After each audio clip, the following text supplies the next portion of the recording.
Olha, uma boa notícia. Falei que outubro chegou e é um mês conhecido também como Outubro Rosa, com campanhas de prevenção ao câncer de mama. E foi inaugurado mais um mamógrafo no Centro Especializado de Saúde da Mulher, na 514 Sul.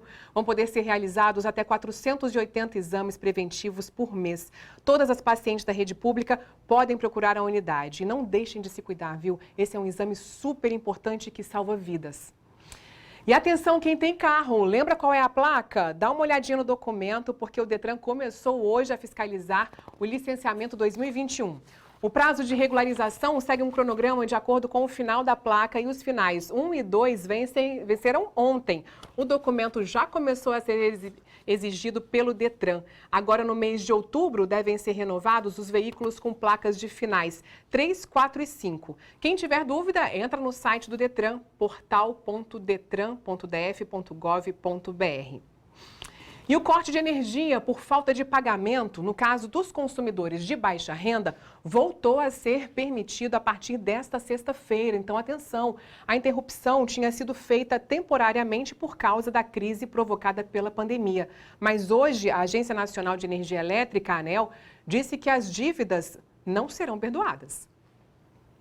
A novidade assustou Cristiane, que está com algumas contas de luz atrasadas e teme o corte. Está na tarifa vermelha, as contas de luz estão altíssimas e a gente que trabalha como autônomo, como diarista, as pessoas em si que têm salário mínimo, não sei nem como que vai pagar a conta de luz. Desde abril deste ano, em meio às incertezas da pandemia, a ANEEL, Agência Nacional de Energia Elétrica, tinha suspendido o corte do fornecimento de energia devido à falta de pagamento para consumidores de baixa renda. Não há previsão de que a medida seja prorrogada. A expectativa é que a decisão afete cerca de 12 milhões de famílias enquadradas na tarifa social de energia, que terão que buscar uma forma de renegociar os débitos. As parcelas pendentes deverão ser negociadas diretamente com a distribuidora de energia de cada cidade e poderão ser divididas em, no mínimo, 3 vezes.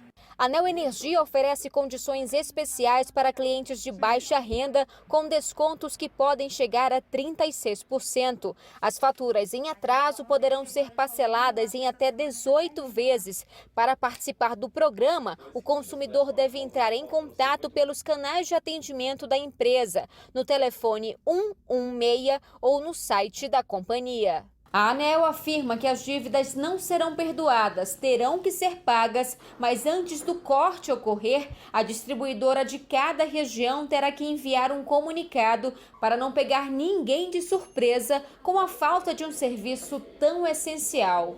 Deverá haver uma notificação para o consumidor de 15 dias antes do corte, e essa notificação tem que ser escrita, específica, com entrega comprovada ou impressa na fatura da energia elétrica. Vários consumidores enfrentam a problemática de ter que ter em sua casa um atendimento hospitalar domiciliar.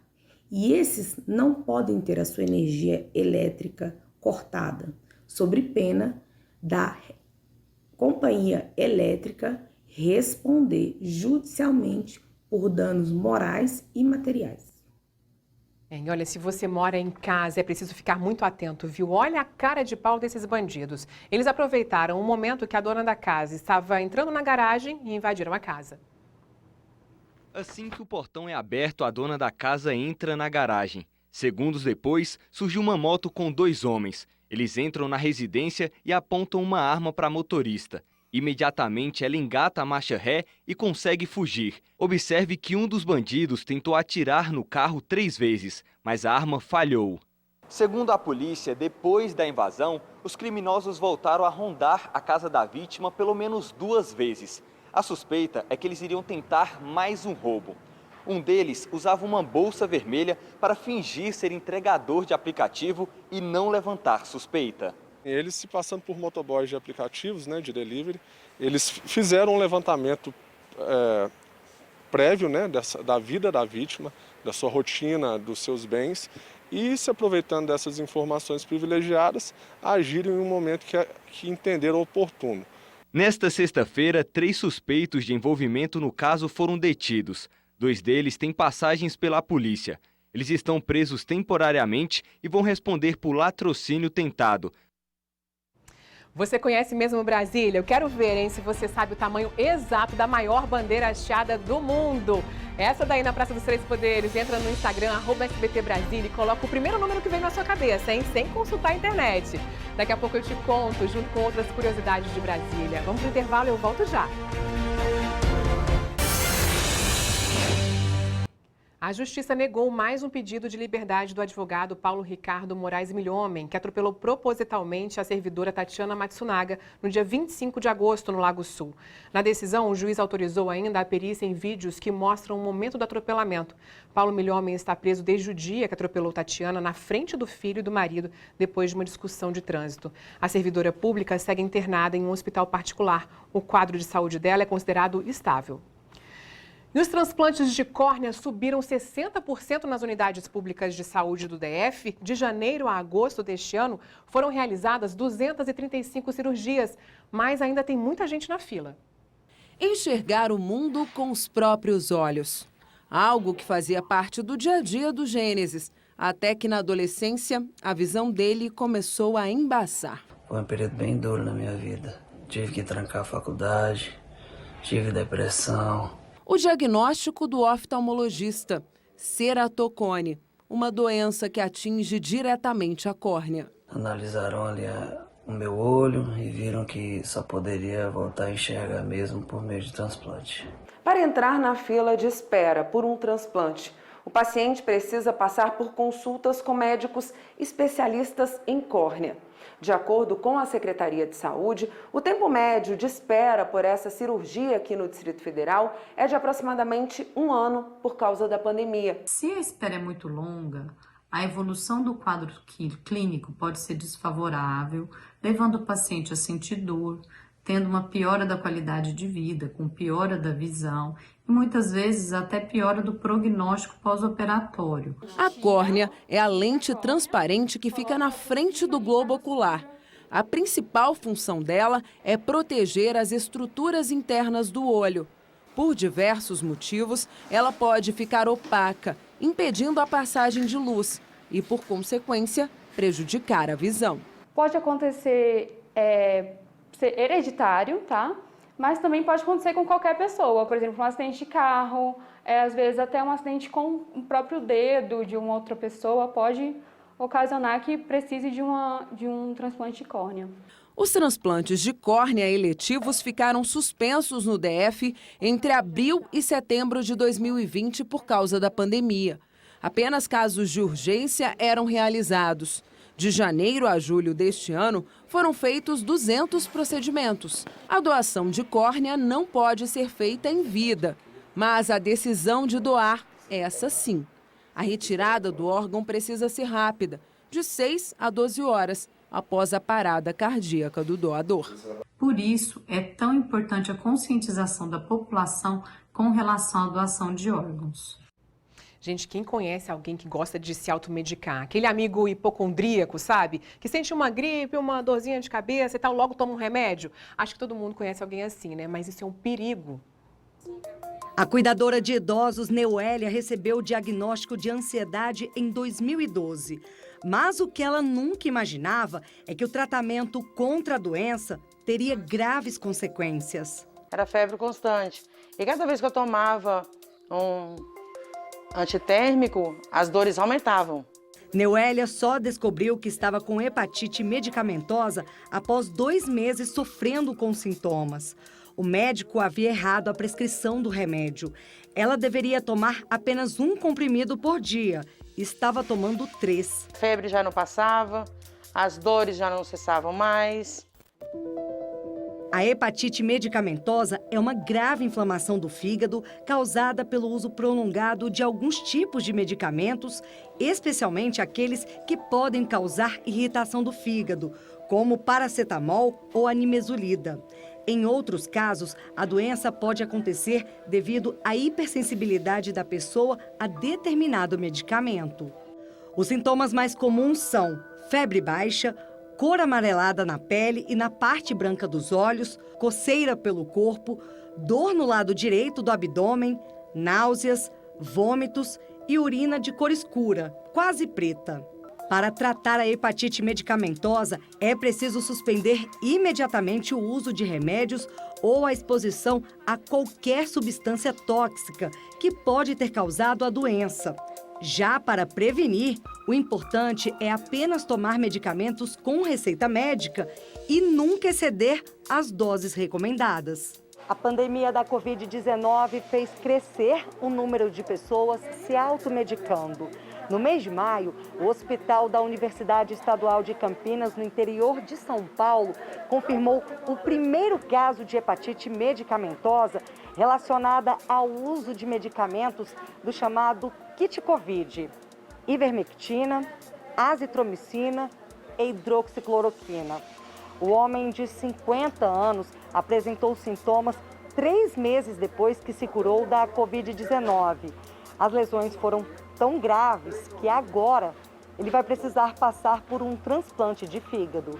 Ainda segundo informações da Unicamp, 2 pessoas com quadros semelhantes morreram antes dos estudos clínicos serem concluídos ou do transplante ser efetuado. Esses medicamentos possuem substâncias altamente tóxicas para as células do fígado, que em excesso podem ocasionar lesões graves que comprometem a sua função e até podem provocar a falência desse órgão. Depois do susto e com sequelas da doença, a Neuélia começou a ter mais cuidado com o uso de medicamentos. Agora eu leio a bula todinha de ponta a ponta porque tenho medo de voltar de novo, né, aquela hepatite. E a situação acaba piorando, né? Tem cuidado. Vamos pro intervalo, gente. Eu volto já já.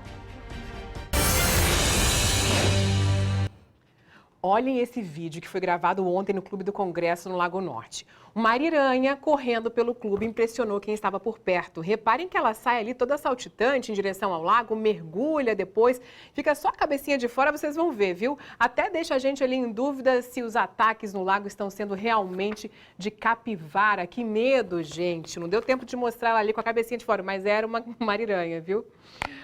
Hora do Giro News, o resumo descontraído da semana com Fernando Jordão e César Camilo do SBT News.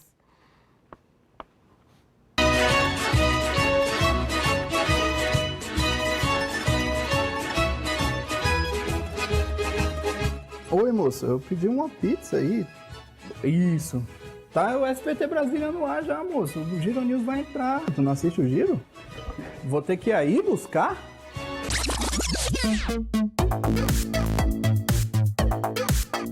Meus amigos, a semana foi animal aqui no DF. E por falar nisso, a gente começa comentando o caso do Godzilla, que achou que era uma boa ideia ir armado a uma pizzaria perguntar por que o pedido dele estava demorando. Não basta ser esse tipo de gente, do você sabe com quem tá falando, ainda tem que andar armado. Olha o tamanho do cara, um corpo desse tamanho para um cérebro tão pequeno. Mudando de assunto e de ares também, a gente vai para uma história incrível. Pesquisadores brasilienses entraram para o Guinness Book, que é o livro dos recordes, depois de terem criado o primeiro casco de jabuti com uma impressora 3D. O animal foi resgatado de um incêndio em 2015 e desde então esse casco artificial ajudou a que ele pudesse recompor o seu casco natural. Agora a gente passa para as aves. O governo americano anunciou nesta semana que o pássaro que inspirou o desenho Pica-Pau vai ser declarado extinto. Tudo por conta da ação humana, como a caça e o desmatamento. Outro pássaro dos desenhos que virou assunto nessa semana foi o Zé Carioca. Isso porque o empresário Luciano Heng foi depor a CPI da Covid com esse lookinho aí. O que a gente quer saber agora é se com essa roupa ele está apto a entrar no Hospital Regional de Santa Maria, que nessa semana decidiu criar um dress code para os seus pacientes. Eles anunciaram que não pode entrar de bermuda, de saia, de regata, de chinelo ou de sandália. Eles decidiram voltar atrás e ainda bem, porque imagina, você quebra o braço ou desmaia e ainda tem que pensar na brusinha que vai usar para poder ser atendido na emergência, né?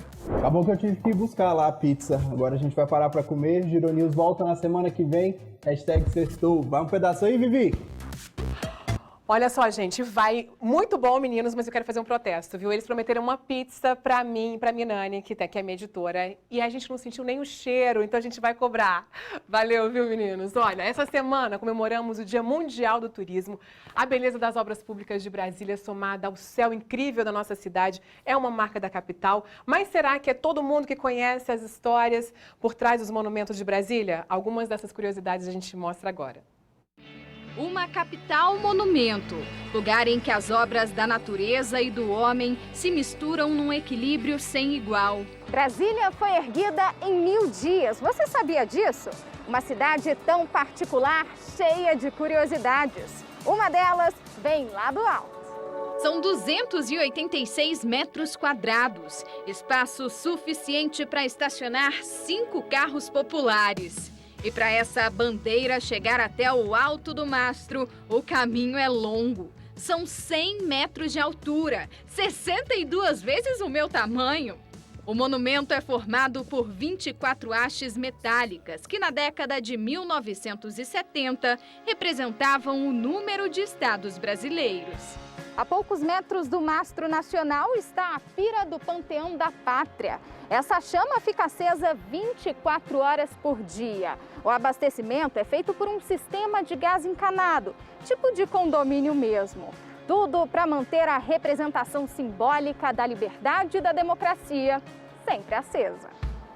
O abastecimento de gás é feito uma vez por mês. São 800 quilos de GLP. Se um botijão convencional tem 13 quilos, faz as contas. São cerca de 60 botijões mensais. Ao lado da pira, nós temos o edifício do Panteão, que também tem história. Ele foi inaugurado em 1986 para homenagear heróis nacionais. O projeto de Oscar Niemeyer lembra o formato de uma pomba. Na lateral do prédio, uma escultura de pássaro se destaca em frente aos vitrais de Mariane Peretti, a mesma artista responsável pelos vidros coloridos da catedral. A obra de arte deixa o templo iluminado, 360 graus de luz. E olha só que curioso, se a gente encostar aqui na lateral curva da parede da igreja, mesmo falando baixinho, a outra pessoa a metros de distância consegue ouvir tudo com clareza. E aí, Magno, você tá me ouvindo? E não precisou nem de microfone para captar o áudio, coisas que só um professor de física para explicar. No caso, a onda sonora é uma propagação de energia pelas moléculas de ar. As moléculas vão transferindo essa energia uma para as outras. Então é como se a parede, por meio de reflexão, canalizasse essa energia e com isso chega fácil no ouvido de outra pessoa que continua ouvindo um som um pouco mais forte. O que muita gente não sabe é que o desenho da catedral simboliza mãos em prece voltadas para o céu. Legal, né? E os 16 pilares de concreto têm o formato de bumerangues. Mas a igreja mais famosa do DF não foi a primeira a ser construída aqui em Brasília. Foi a igreja Nossa Senhora de Fátima, ou Igrejinha como é conhecida. É que na época a filha do presidente Juscelino Kubitschek estava doente. E a então primeira-dama fez uma promessa. Caso a jovem se curasse, construiria uma igreja. O resultado? Tá aí. A capela foi inaugurada em 1958, antes mesmo de Brasília nascer. A arquitetura faz referência a um chapéu de freira. Do lado de fora, os azulejos de Atos Bulcão revestem as paredes. As imagens do Espírito Santo e da Estrela de Belém foram as primeiras obras do artista para Brasília. Dentro da igreja, Nossa Senhora de Fátima tem uma pipa no lugar das mãos e o rosário é um carretel de linha. A pintura divertida representa a alegria das crianças que teriam avistado a Virgem Maria em Fátima, Portugal. Um espaço pequenininho, mas com um significado enorme para a história de Brasília.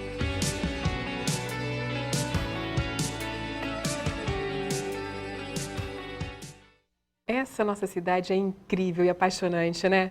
Gente, por hoje é só. Olha, um ótimo fim de semana, boa sexta-feira, até segunda. Um beijo, tchau, tchau.